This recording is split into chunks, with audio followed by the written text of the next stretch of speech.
Escuchas a La Informante, el podcast de la neta, en el que te mantenemos al día en los debates sobre democracia, derechos humanos y derechos de las mujeres, con la conducción de la periodista Luna Grado.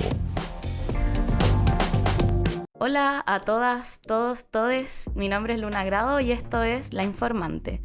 En el episodio de hoy vamos a hablar sobre un tema que lamentablemente sigue siendo muy tabú, que es la menstruación. Este 28 de mayo es el Día de la Gestión Menstrual. ¿Por qué se conmemora el Día de la Gestión Menstrual? Es con el propósito de erradicar la pobreza menstrual, generar conciencia sobre la higiene y la gestión menstrual, desafiar los tabúes, el estigma y las creencias erróneas relacionadas con la menstruación. Y para hablar de este día, de los derechos menstruales, de la gestión menstrual, estoy aquí con Sofía Larraguibel. Ella es líder nacional de Geared Up y es activista por los derechos menstruales. Y también estoy con Ariadna Toro. Ella es publicista y es una de las creadoras de la comunidad La Mancha de Chile, que también trabaja en esta temática. Así que bienvenidas a ambas. Gracias. Entonces, como partamos, pues vemos a la Sofi con la polera de Estoy menstruando. Comenté un poco que el 28 de mayo es el Día de la Gestión Menstrual. Hoy que me cuesta decir eso, gestión menstrual. Entonces quiero como partir preguntándole a ustedes como ¿a qué nos referimos como tal con la gestión menstrual?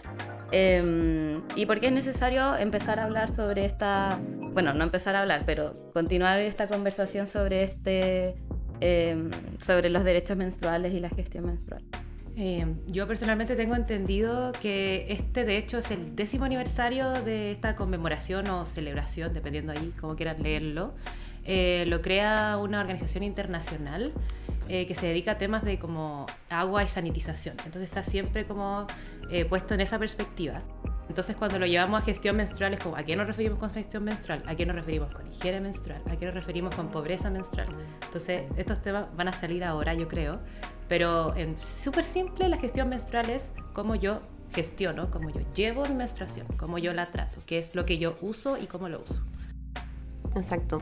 Yo voy a agregar un dato rosa nomás. El por qué se celebra el 28 de mayo es por los 28 días del ciclo y los 4 días en promedio que duraría la menstruación. 5. Perdón, 5.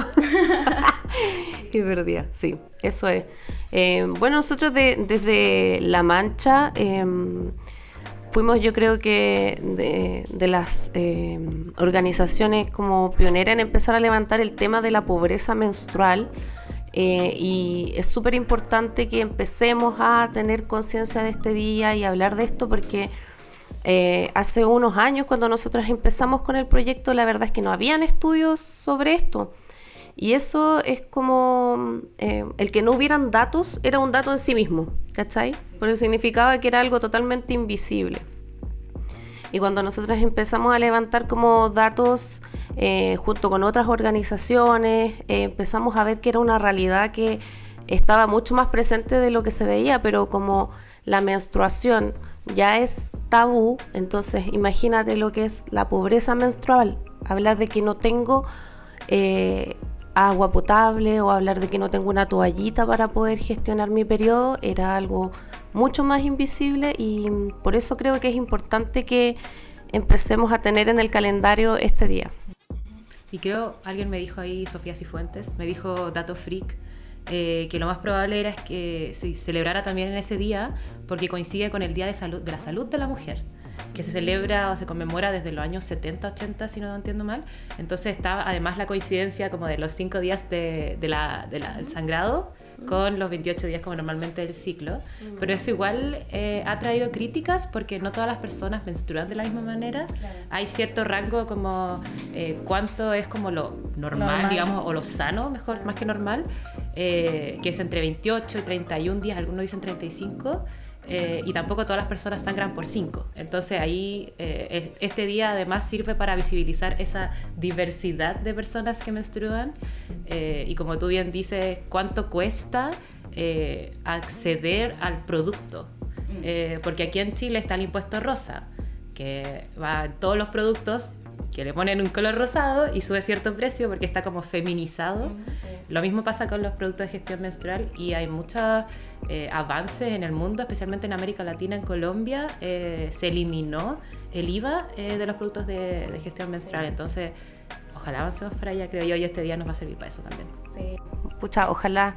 La verdad, yo hace tiempo, hace como unos 2 años, me tocó, de hecho, compartir con Natalia Moreno, que es la economista que impulsó ese proyecto en Colombia, y ella tuvo que demandar al Estado colombiano. Así le ganó, ¿cachai? Y su gran argumento para el tema del IVA era que el Estado no podía estar llenándose los bolsillos en base a una necesidad biológica. Claro, porque el que se le ponga impuesto a, por ejemplo, las toallitas, es como si fuera algo opcional comprarlas, no una necesidad básica al final, no es algo de lo que uno puede prescindir tan fácil, siendo que aparte es el producto que más se usa para la gestión. Sí, y se usa más porque eso es a lo que se le da más atención y se habla tan poco, porque claro, tú decías que te tocó levantar este tema y te diste cuenta que no había datos. Sí. Pero las realidades han existido desde que menstruan los seres vivos, digamos, porque no somos lo único. Entonces, al final, el tema siempre existió, pero está puesto como debajo de la alfombra, o está como en secreto, o como esto de la toallita, no hablemos de esto, el andreo, la regla. Entonces, se trata de hablar de menstruación de una manera pública. Yo creo que ese es como el cambio de paradigma que tiene que haber con todas las dificultades que hay dentro de la menstruación, que son interminables y se van a trabajar durante los próximos años y esperemos que pronto se resuelvan. Pero el primer paso es hablar de menstruación. De hecho, es como, la gracia de esa polera es eso, como incomódate un poco, pregúntame qué se trata, esto va a pasar igual. Y ahí es súper importante el rol de las organizaciones porque, por ejemplo, claro, la polera Estoy Menstruando, me acuerdo que en La Mancha también tenían como un proyecto de visibilización así como, oye, es normal, como que es un proceso completamente normal. Teníamos hartas gráficas donde mostrábamos explícitamente calzones manchados, donde mostrábamos copitas, y fue una comunicación que chocó a muchas personas cuando nosotros salimos con eso, porque era como, oye, pero ¿cómo muestran así? Oye, eso es íntimo. Incluso mujeres como comentando eso, y es como, sí, pero es algo natural de tu cuerpo, ¿cachai? Como que justamente queríamos causar también esa conversación, ¿cachai? Que se hablara, ese choque, creo que sirvió para impactar y sirvió para decir como, ¿sabes qué? Es normal mancharse, no tienes por qué avergonzarte, es parte de tu biología. ¿Por qué entonces como que lo sentimos como algo tan vergonzoso, ¿cachai? Es como si a alguien le diera vergüenza hacer pipí, como, ¿cachai? Es como, es natural, pues. Oye, me quedo dando vuelta como algo que decía la Sofi, que es algo que claro, que viene de hace mucho tiempo, la realidad de la pobreza menstrual, porque va asociada a la pobreza en general, a la multidimensional. Yo me acuerdo de hace muchos años, mi mamá fue para docente en un colegio público. Y ahí me acuerdo una vez, ella venía llegando de comprarle toallitas a una niña. Y yo era chica, debo haber tenido unos, no sé, 14 años. O quizás menos, y le pregunto que por qué le compraba a ella las toallitas. Y me dijo porque no tiene. Y si no le compraba, ella iba a faltar al colegio. Sí. Justo iba a preguntarles eso, porque la pobreza menstrual no es solo como no puedo acceder, listo, como que afecta otros espacios de la vida. Sí, absolutamente multidimensional, y en ese sentido ese es como el gran dato que tenemos, que lamentablemente es bastante contemporáneo y nuevo, pero el gran dato que tenemos es que UNICEF el 2020 reconoció que la menstruación es un fenómeno de reducción de oportunidades para mujeres y niñas. Ahí se quedó un poco en el mujeres y niñas, pero nosotros intentamos también agregarle personas menstruantes, y eso significa que por menstruar, así, sin sumarle otras como patologías, que es la endometriosis, como otras complicaciones, las personas dejan de ir al colegio, como tú bien mencionabas, las personas dejan de acceder a trabajos, y no solo eso, también dejan de incluirse en la vida comunitaria, cultural, religiosa, social.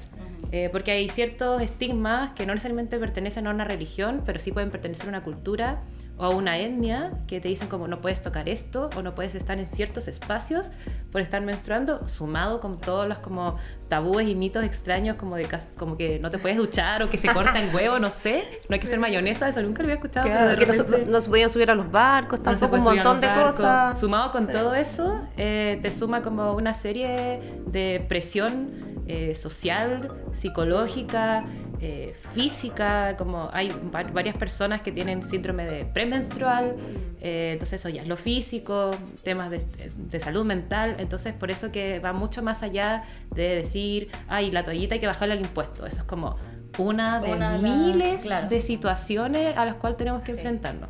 Mira, nosotros hace tiempo en La Mancha hicimos un iceberg que era de la violencia menstrual, que lo graficamos como un Tampax, que era como lo que uno ve y todo lo que no ves, o sea, incluso el comentario así como cuando tú eres muy emocional o lo contrario, eres muy directa, muy rígida, no, es que seguro anda con la regla, ¿cachai? Es como que se ocupa incluso como un insulto, ¿cachai? Es como incluso como algo que yo tengo que atacar, entonces como que hay un montón de cosas asociadas a eso, ¿cachai? El hecho mismo de susurrar, ¿cachai? Es que ando en mis días, no poder decirlo en voz alta, oye, ando menstruando hoy, ¿cachai? Entonces, sí, o sea, incluso el tema laboral también para algunas es bien complicado cuando tienen con dolores físicos fuertes. Es bien complicado movilizarse, imagínate una hora de trayecto. Hasta concentrarte, como llegar al trabajo y tener que concentrarte estando con dolor físico. Sí. O sea, igual hay hartas cosas porque... no sé si creo que lo mencionaste al principio, pero estamos articulando una red por los derechos menstruales y por supuesto que salen toda esta diversidad de temas y entra también las conocedoras máximas, las gines, ginecólogas de Chile, hay un shout out para ellas, maravillosas. Hemos aprendido mucho de ellas y nos dicen, por ejemplo, que el tema de los dolores, especialmente en el ámbito laboral, cuando a ti te duele el sangrado, o sea, te puede molestar. Pero si te pasa que te limita a hacer ciertas cosas en tu vida, como concentrarte, eso ya es como consultable en la medicina. Y eso tampoco lo sabemos porque dentro de las muchas cosas que hay dentro de la violencia menstrual es que no accedemos a educación, una educación completa desde la preparación inicial en el colegio para entender eso. Como, y además que una persona no menstrua de la misma manera toda su vida. Uno parte, claro, de la menarquia es una cosa, hay como un desarrollo los primeros años y después para la adultez es otra cosa, la edad fértil otra cosa y después antes de la menopausia suceden otras cosas y se nos dice como, no, toda tu vida vas a menstruar, no sé, 30, 20 años, 5 días todos los meses. Te explican un poco el ciclo y listo. Oye, es un tratamiento tan básico, de verdad, o sea... yo ahora estando en este proyecto hemos adquirido una cantidad de información. La otra vez salió un estudio que comparaba los dolores menstruales con el dolor de un infarto. O sea, es como que tú anduvieras por la vida con un infarto, pero tienes que rendir en todo y hacer todo bien. Y todos los meses. Y estar con la mejor cara. Y eso sí, eso es lo que vivimos nosotras todos los meses, ¿cachai? Algunas en mayor o menor grado, pero... Ahí también quería tocar un punto que mencionaban, que claro, los derechos menstruales son un conjunto de derechos. No es solo como ya eliminamos el impuesto rosa o entregamos en los consultorios y en los colegios productos como de gestión menstrual, sino que también incluye la educación y también incluye algo que a veces se nos olvida, que es como los servicios básicos, o sea, tener acceso a agua, tener acceso a un baño. Entonces... ¿cómo creen que estamos como en el ámbito de educación, como aquí en Chile? ¿O lo que han visto ustedes? Sí, o sea, como tú decías, al final nosotras nos hemos educado, entre comillas, porque nos exponemos a espacios donde se conversa esto y ya llega un punto en que yo siento que estoy muy cómoda. Siento que estoy muy cómoda porque las personas con las que me rodeo y mi núcleo dentro de la vida personal y el activismo son personas que no les incomoda hablar de esto. Pero tenemos como que empujar ese límite y empezar a hacer otras preguntas a otras personas que no necesariamente están expuestas a hablar de la temática, porque yo no creo que la gente sea mala y diga como, ay, me da asco hablar de esto. Yo creo que no se le ha dado la oportunidad de mencionarlo, porque uno una vez empieza a hablar de la experiencia menstrual, empiezan como a saltar personas como, ay, a mí igual me pasa, ay, a mí igual me pasa. Entonces se empieza a crear un lugar seguro para las personas.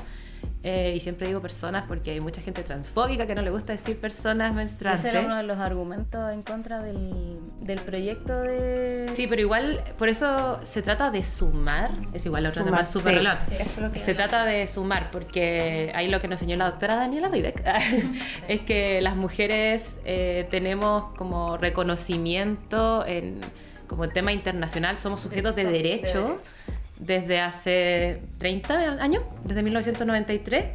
Entonces, cuando nosotras restamos esa palabra de alguna norma, de alguna ley, nos hace mucho daño, no nos protege. Entonces, se trata de decir lo que existe y lo que queremos sumar. Entonces, siempre tenemos que empujar de a poquito. A nosotras nos tocó hablar, de hecho, cuando se estaba haciendo la tramitación del proyecto de ley, tocó mi compañera la Nico, le mando un saludo, habló en representación de nosotras, y dentro de las sugerencias que nosotros les hicimos era que se ocupara mujeres, niñas y personas trans masculinas, que son quienes menstruan, como especificando, para, como dice la Sofía, incluir a todas y todes, pero no restándonos, porque es importante como visibilizar que sí hay un porcentaje de personas transmasculinas que les va a afectar, pero mayoritariamente es un tema que les afecta a las mujeres y niñas, entonces por eso siempre hay que destacarlo. Respecto a la educación, yo diría que lo que tengo entendido es como más biológico, como así funciona el ciclo y el óvulo, y así esto pasa el útero y sangra, chan, listo. Pero también pasa que hay situaciones en las que se les dice ciertas cosas solo a las niñas que se les entrega como ese género, y se les reconoce como niñas, mujeres cis, y se les resta de la conversación al resto de las personas. Creo que también eso es súper dañino, y queda un gran espacio en el cual no nos estamos haciendo cargo de esto como sociedad. Ahí Valesca Naranjo me hablaba de que creo que en Asia, en Japón si no me equivoco, Corea, se tiene entendida la menstruación como parte de como la política reproductiva del país. Entonces es como un tema exacto, es como un tema de cuidado social. Así se entiende la menstruación, parte como de este ciclo de la vida. Sí, mira, yo estoy muy de acuerdo con lo que dice Sofía, en el sentido de que ¿por qué estamos restando a los niños? Esos niños van a tener hermanas, si no tienen hermanas quizás van a tener una polola, van a tener una amiga o van a tener una hija en el futuro. Y hoy en día son completamente analfabetos en temas de menstruación, o sea, no saben, ¿cachai? Mi pololo tiene una hija y él ese tema se lo deja a la mamá, ¿cachai? Porque no sabe, pero no es su culpa, nunca lo metieron en eso, ¿cachai? Los hombres están recién integrándose a este mundo, tratando de entender, y es fome, o sea, si para nosotras fue escasa la educación que tuvimos sobre menstruación, para ellos es mucho más fuerte el tema, o sea, hay nulo. Hace tiempo tuvimos unas charlas y... Mancharlas. Las mancharlas, sí. Fue muy bueno porque invitamos a una psicóloga y ella nos explicaba cómo le podíamos hablar a las niñas o niños sobre la menstruación. Y ella decía que hay que primero no ocultarlo. Entonces el niño por curiosidad te va a preguntar, va a haber unas toallitas en el baño y te va a preguntar para qué son. Y ahí tú le vas a ir explicando conforme a la misma curiosidad del niño o niña. Ella decía que es importante eso también, no hacerlo como ay, ya vamos a sentarnos a hablar de esto, sino que sea algo cotidiano de lo que yo voy hablando. Que si mi hija o hijo me escucha hablar, que yo lo hable naturalmente, mira, hoy día estoy menstruando, no me siento muy bien, o me pasa esto. Hablarlo con naturalidad, decía. Entonces me quedó mucho eso y quería contarlo acá porque quizás no están escuchando mamás o papás que no saben cómo hablar del tema. Bueno, ese es un buen tip, creo, de dejar al alcance de los niños y niñas esos productos para que ellos los vean, investiguen. Sí, porque usualmente se ocultan incluso dentro de la casa. Sí, hay que aprovechar la curiosidad, eso es bueno. A mí me pasa que yo fui como de las primeras que empezó a menstruar en mi colegio, en mi curso. Nadie más. A los 6 años ya. Pero me pasó que yo, como que para mí era algo normal. Pero yo sabía que era incómodo para otras personas, entonces de repente alguien descubrió que yo tenía una toallita en la mochila y empezó, ¡miren! Y yo, obviamente mortificada, entonces no era porque era algo malo, sino que era porque otras personas me estaban como casi que acosando por esa temática. Entonces yo creo que, imagínate que eso es como menor, encuentro yo, entre las muchas cosas que les pasan a las niñas y las personas menstruantes, y dentro de lo que tú mencionabas como violencia menstrual, es un término súper relevante porque nos ha tocado, como en Girl Up hemos hecho bastantes encuentros, y uno específicamente para escolares que nos hablaban de su experiencia, y salía mucho, un tema que fue súper impactante y relevante hace poco, el tema de la violencia gineco-obstétrica, que de hecho fue uno de los grandes temas por los cuales se pasó a Tribunal Constitucional, creo, la ley de violencia, como integral de violencia. Sí. Y ahí hubo como una gran tensión en la ginecología, digamos, por las mujeres que la practican y los hombres que la practican, porque se sintieron bien amenazados los hombres. Cuando por la violencia gineco-obstétrica. Porque se estaba tipificando la violencia gineco-obstétrica. Yeah. Entonces, lo que sucede es que las niñas inmediatamente se les expone a tabúes súper fuertes y violentos, incluso cuando son menores de edad. Les dicen como, hablan de temas de su cuerpo, que se avergüenzan de su vello corporal, de su peso, de su acné, por ejemplo, en vez de decirlo como es parte de, porque las inseguridades existen. Pero cuando se les dice como, tú no te deberías ver así y tienes que tratártelo, se patologizan las cosas que son normales del cuerpo o que pueden suceder, o no se leen tal vez como algo un poco más grave, es súper violento para ella. Incluso se reduce, como decía UNICEF, se reduce la oportunidad de que ellas luego consulten. Claro. O digan como, me está pasando esto, porque les va a dar miedo. Oye, yo tuve una experiencia súper penca también con un ginecólogo, que yo fui porque tenía hongos, ¿cachai? Pero al principio él no supo detectar que era un hongo, entonces como que me estaba examinando y así como que me dijo como, ¿dónde anduviste metida? ¿Qué te agarraste? Una cosa así. Era como haciéndome un juicio de valor de mi vida sexual, ¿cachai? Cuando ni siquiera había un diagnóstico, nada, y aunque lo hubiera, o sea, ¿qué derecho tiene él de juzgar mi vida? ¿Cachai? Eso también es violento, ¿cachai? Es súper violento. Y hablando yo, bueno, tengo hartos círculos de mujeres, no solo el de La Mancha, también tenemos otro con las creativas de publicidad.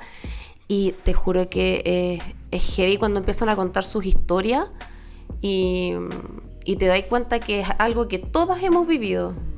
Y es triste, po. O sea, ojalá que esa ley de verdad empiece a ejercerse, se fiscalice bien a las y los profesionales que están ejerciendo ese tipo de violencia. Ahí pasó el dato de que el próximo episodio de La Informante vamos a hablar sobre Ley Adriana, que aborda la violencia gineco-obstétrica, que es un tema.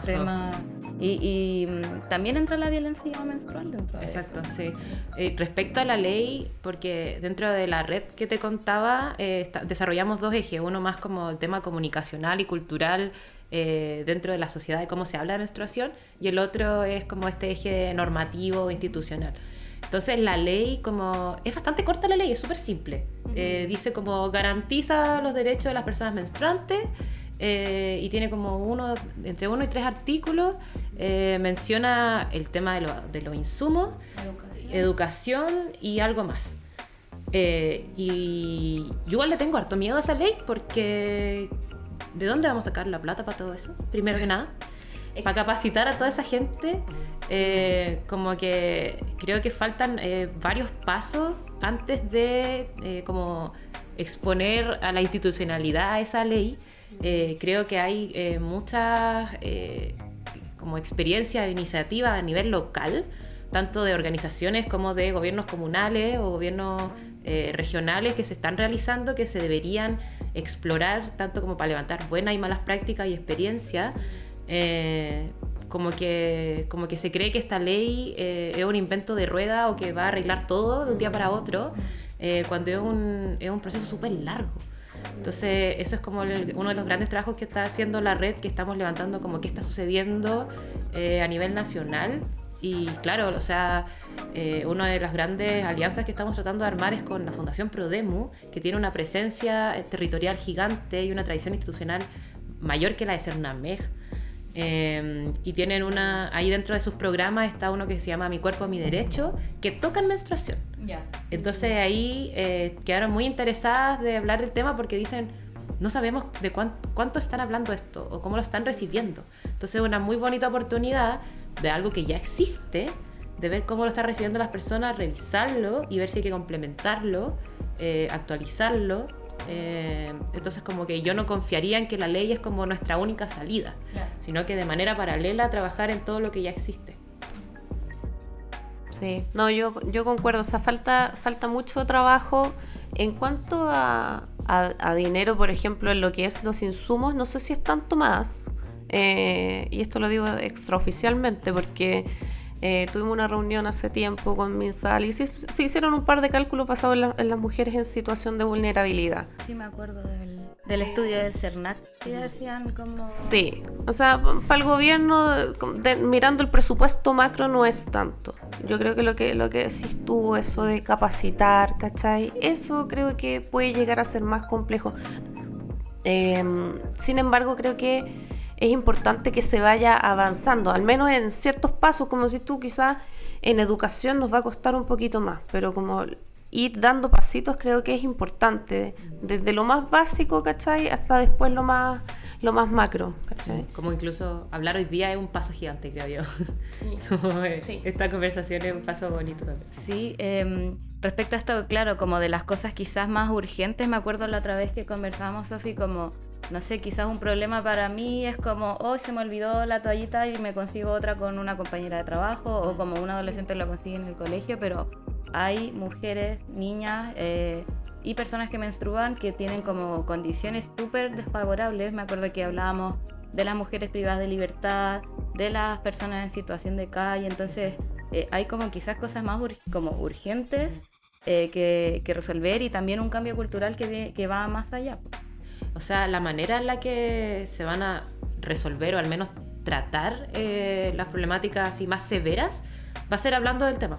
Como si no lo empezamos a poner en la mesa y decirle por su nombre, no va a haber interés ni prioridad como de resolver las temáticas específicamente de las personas que no tienen acceso como a agua. Creo que eso es como un gran tema porque ahí entra privadas de libertad, personas, incluso como hay personas que viven como de camiones aljibe, personas en situación de calle, en campamentos. En las crisis, por ejemplo, ahora cuando fueron los incendios en Valparaíso se volvió a hablar de la gestión menstrual porque claro, se entregó como un kit, pero no tenían agua, no tenían acceso como a un espacio cerrado como para cambiarse. Sí, igual se asume inmediatamente que la toallita es la manera y hay que tener harto cuidado porque claro, es como la más fácil y más didáctica, podríamos decir, como uno puede partir menstruando en eso, pero hay una variedad de maneras en las que uno puede gestionar la menstruación, considerando que las toallitas también son súper contaminantes. Y no solo contaminantes como para el ambiente, sino que también para el cuerpo. Entonces ahí les invito en general como a revisar las opciones que hay calzones, hay toallitas que se pueden lavar, que son de género especial, están las copitas, están los tampones, entonces como en general ir probando, ir conversando las temáticas va a ayudar mucho como desde el cuerpo hacia afuera a tratar la temática. Sí, oye, eso yo creo que es importante, que cuando uno era chica era la toallita nomás y no como que yo después ya descubrí los tampones, pero hoy en día a partir desde esta amplia variedad que hay lo encuentro bacán porque cada uno puede elegir según lo que más le acomode o lo que pueda. Un aspecto, por ejemplo, súper importante cuando se estaba formulando el proyecto de ley, ellas en un principio querían proponer que fueran puros productos ecológicos, pero lamentablemente no se adecuaba a la situación de cada persona. Como decís tú, hay gente que le falta un baño privado, hay gente que no tiene agua potable, lamentablemente aunque quisiera no podía usar ese producto. La disponibilidad de opciones creo que también debe ser un tema importante a tratarse en esta nueva ley, ¿cachai? Como que no solamente haya un único producto, ojalá hubiera la posibilidad de escoger. No, y el gran tema, porque más que las toallitas sean contaminantes, es por los componentes, no necesariamente la cantidad. Porque un gran tema que nos ha tocado tratar también es de las personas con movilidad reducida o que dependen de los productos de un solo uso. Entonces también es muy importante, y ahí hablábamos incluso en uno de los encuentros como la lógica de esto, como de estas cosas negras que se ponen en los alimentos, como alto en cosas. Los sellos. Claro, Los sellos, como ponerle cierto sello a los productos de gestión menstrual que digan como este producto es libre de estos químicos, cosas así, como siento que esa regularidad, o sea, regulación no está, como que los productos de gestión menstrual es como comprar un chocolate, es muy extraño, como que no se trata algo tan doméstico y cotidiano como realmente todos sabemos que es. Sí, sabéis que eso es súper importante. Hace poco salió un estudio, creo, no sé si hace unos meses, como el año pasado, donde por primera vez hacía un estudio, por ejemplo, de toallitas con sangre real. Sí. El 2023 por primera vez se probaron las toallitas con sangre. Yo, así, pero qué peinada para atrás. Así como, ¿de verdad?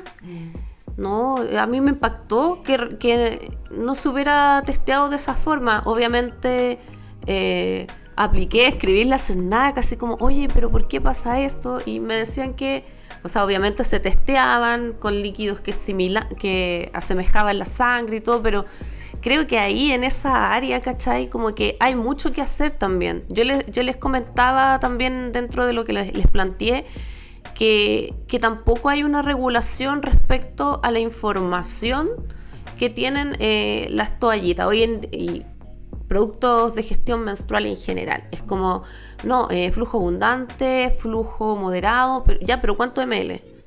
Ninguno me habla de ml, ¿cachai? Es como súper absorbente, no sé qué. Ya, pero ¿es más absorbente que la super ultra absorbente? ¿O es más absorbente que la super absorbente? ¿O es mejor esta ultra absorbente? Como que tienen un montón de conceptos y frases asociadas que publicitariamente, bien, pero la información por detrás, donde yo debiera leer y comparar, por ejemplo, no está, ¿cachai? Entonces yo no puedo saber cuál toallita es mejor para mí, qué componentes tiene, como decía la Sofi, ¿cachai? Que me adviertan, onda, cuando yo como algo que tiene, no sé, amarillo crepúsculo, me lo ponen así, con letras negras. Amarillo crepúsculo. Es tu decisión comerlo. Pero acá no, pues no pasa. O sea, entiendo que obviamente tiene regulaciones y pasó por una serie de normativas y que fue aprobado. Pero yo desconozco esas normativas, yo desconozco esos componentes y ahí hay un temazo, creo, respecto a los productos. Sí, como la regulación del tema. Cuando estabas diciendo el tema de los flujos abundantes, me recordé un video que vi de que en un laboratorio mostraban cuánto ml era como lo normal o ¿El promedio? El promedio, y lo otro que eran como preocupantes, ya sea menos o más. Yeah. Entonces, como que empiezo a cuestionar como tal vez ni siquiera deban existir las de flujo abundante, po. Imagínate que es eso, como que yo digo, no, yo soy flujo abundante, pero realmente estoy ocultando una patología. Claro, es que para mí, por eso también es importante eso, ¿cachai? Porque, por ejemplo, si a mí me dicen que una toallita absorbe X ml, yo por último, en cuántas veces me cambié en el día, medir. Puedo tener una medición más o menos aproximada de que sabes que este mes estoy menstruando mucho más de lo normal, ¿cachai? Pero si no, ¿cachai? Y si este mes ocupé unas toallitas y el próximo otro, ya perdí, ¿cachai? No hay un estándar así como de estas toallitas absorben tanto, estas tanto. Claro, entonces es súper difícil saber eso, a menos que ocupes la copita, que en la copita tú ves, pero todavía las que ocupamos la copita somos un porcentaje minoritario, ¿cachai? Sí, no es importante porque de hecho ese tipo de datos es muy relevante. Hace poco tuvimos un encuentro también en el que hablamos con funcionarios respecto a este tema y se presentó la menstruación como otro signo vital. Sí, también he escuchado de eso. Está empezando a hablarse más de eso, porque claro, tenemos los signos vitales, el pulso, y bueno, no soy médico, pero distintos signos vitales que se entienden, y la menstruación puede decir muchas cosas. Por ejemplo, en los temas de estrés, si uno, las hormonas se pueden revisar, el tema de las temperaturas, te pueden hablar, el cuerpo te habla y te dice como qué está pasando adentro. Entonces, cuando uno dice, no, yo siempre he sangrado como por 10 días, siempre ha sido así, y tú quedas como, y si no lo hablas con alguien, no te das cuenta de que puedes tener algo, o la endometriosis, cómo se está diagnosticando. Yo insisto, no soy médico, pero hay muchas patologías dentro de este mundo que no las conocemos y no tenemos la información mínima como personas menstruantes para que por lo menos nos llame la atención que algo está pasando. Siento que se normaliza, por ejemplo, lo del dolor es como lo... Se ha normalizado mucho. Es como, tómate una pastilla y aguántate. A mí también me pasó que ya de grande yo descubrí que yo no tenía un ciclo irregular, como me habían dicho un doctor cuando era chica, y que su solución fue darme pastillas.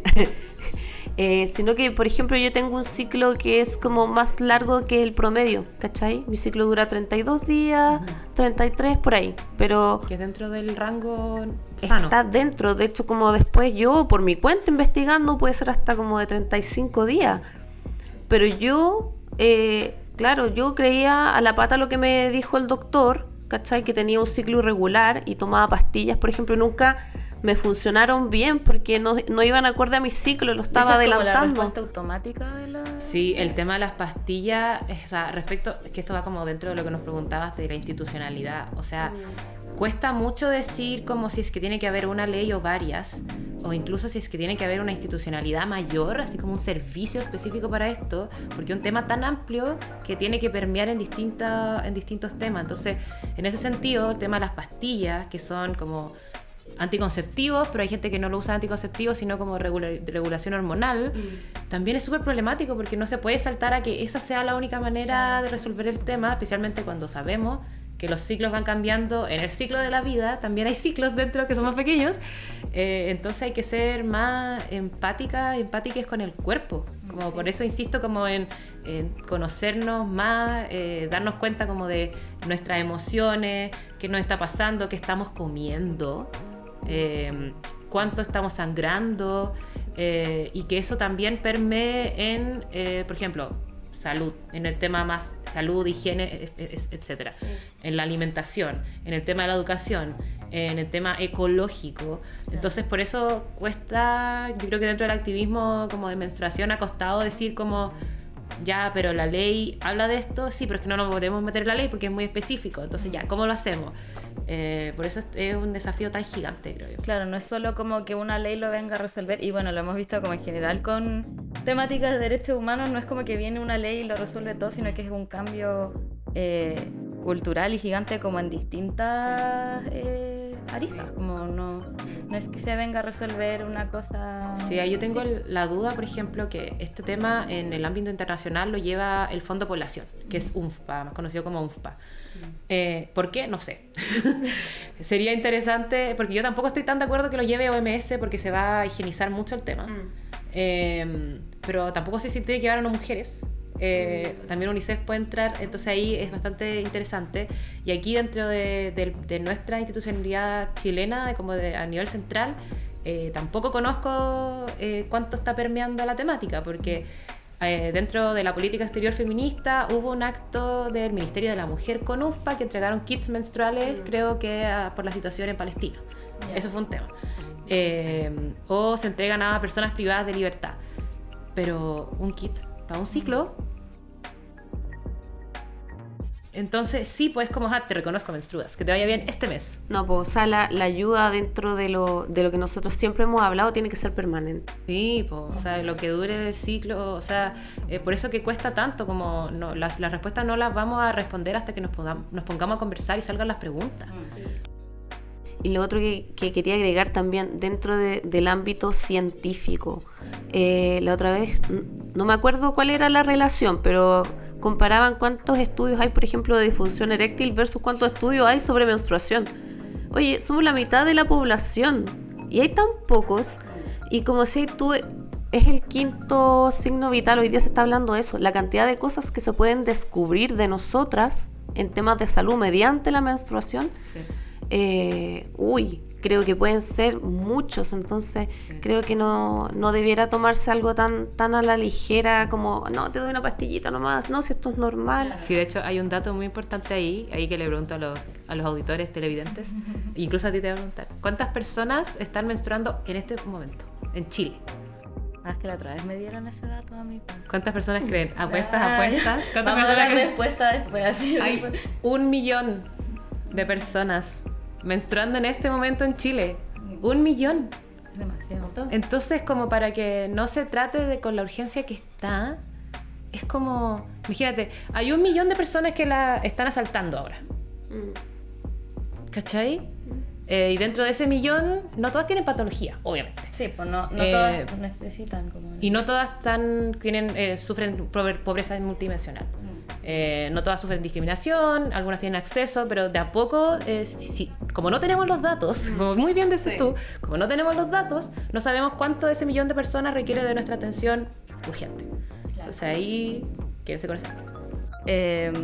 Justo me están marcando el tiempo. Quería agradecerles a ambas por esta conversación. Creo que, al igual que como decías tú, Sofía, que es muy importante conversar sobre este tema, seguir difundiendo, seguir apoyando estas iniciativas. Creo que también es muy relevante esto como a título personal, lo que señalas como de las iniciativas como más locales.